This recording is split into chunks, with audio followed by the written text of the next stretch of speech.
We, the New Patriotic Party, are here this morning to brief you on the happenings regarding our regional chairman Abronye. Well, the police invited him on Monday, the 8th of September. He responded to the invitation by the police, went with his lawyers, submitted himself to interrogations. Within an hour of interrogations, he was whisked into NIB custody. The question is, why would the police investigating a matter and has its own police cells decide to send a citizen who is being investigated on a matter which is a misdemeanor into NIB custody? It must be stated that our checks at the NIB confirms that the NIB is not interrogating Abronye, neither are they investigating him. According to the NIB, they are only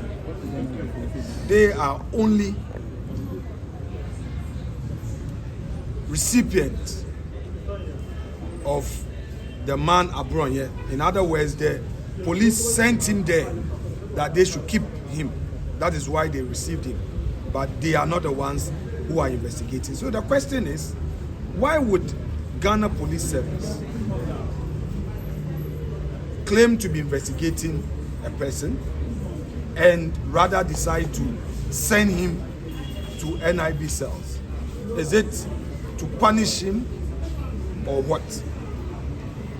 Then they kept him the whole of Monday night, and Tuesday morning, being the 9th, he was brought to court. When they brought him to court, counsel for Mr. Abronye applied for bail. The police insisted that they still needed him for further investigation. Therefore, they want him to be remanded into lawful custody.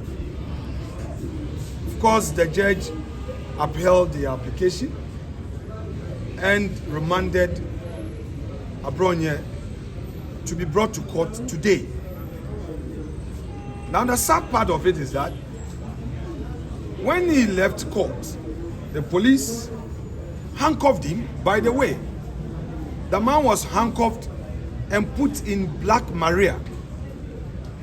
And when he got into court, he was released from the handcuffs in court, and after court, they again handcuffed him. And I think the whole country saw him being marched into the Black Maria in handcuffs.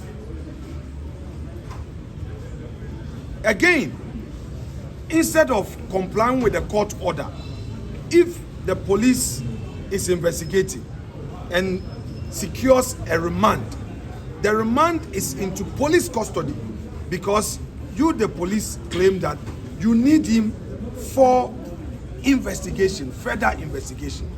You need to interrogate him further. Now, to surprise you to know that the police again sent the regional chairman to NIB cells. And not that he's been interrogated, nobody is interrogating him. So it is clear that his rights are being abused using the court as a channel. Ladies and gentlemen of the press, yesterday when a UK Minister of State visited Parliament, in my interactions, I had this to say, that the time has come for political leaders to end the I do you You do me, or you do me, I do you.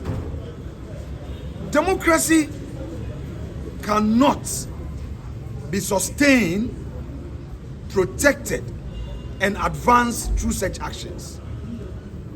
Ghana must make progress.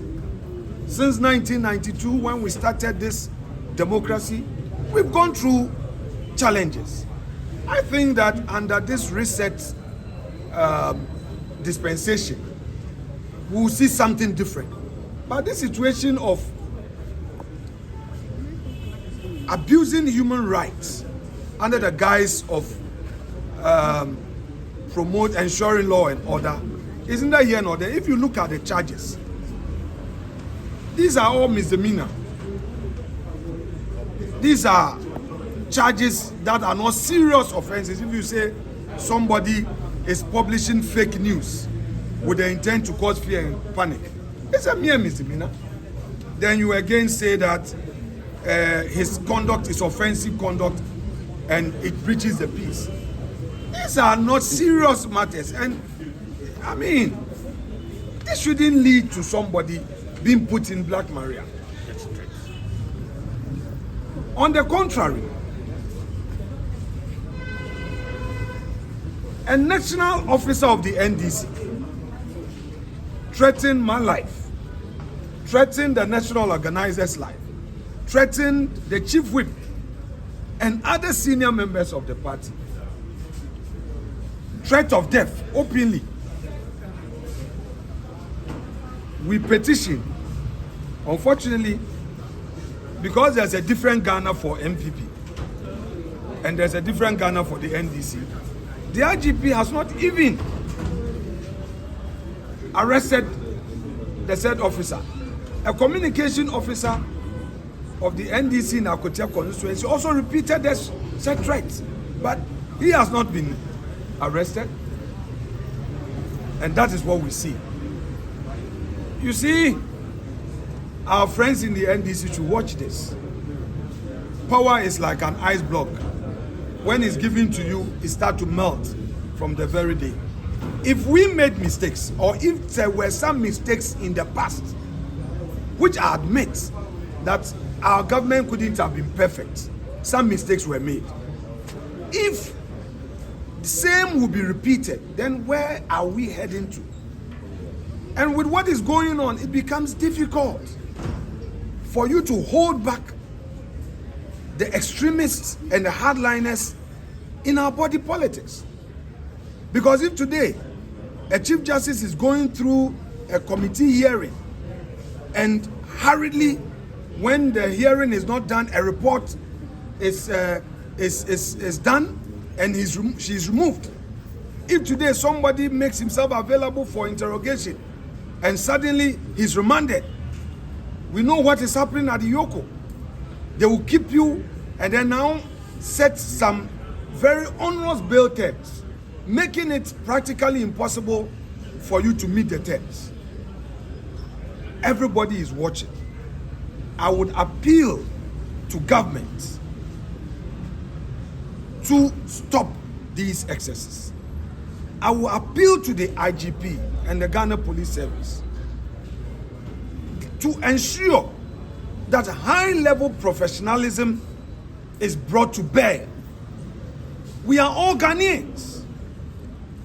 2028 is not far away. Our friends in the NDC who are happy about some of these things, and when we even speak, they say, oh, it happened yesterday. So should it continue and continue and continue? And when will it end? Look, around us, I'm a member of the ECOWAS Parliament. I've run through the sub-region. I've traveled within the sub-region. And it's some of these things that they kept doing to themselves that degenerated and has destroyed their democracies. Ghana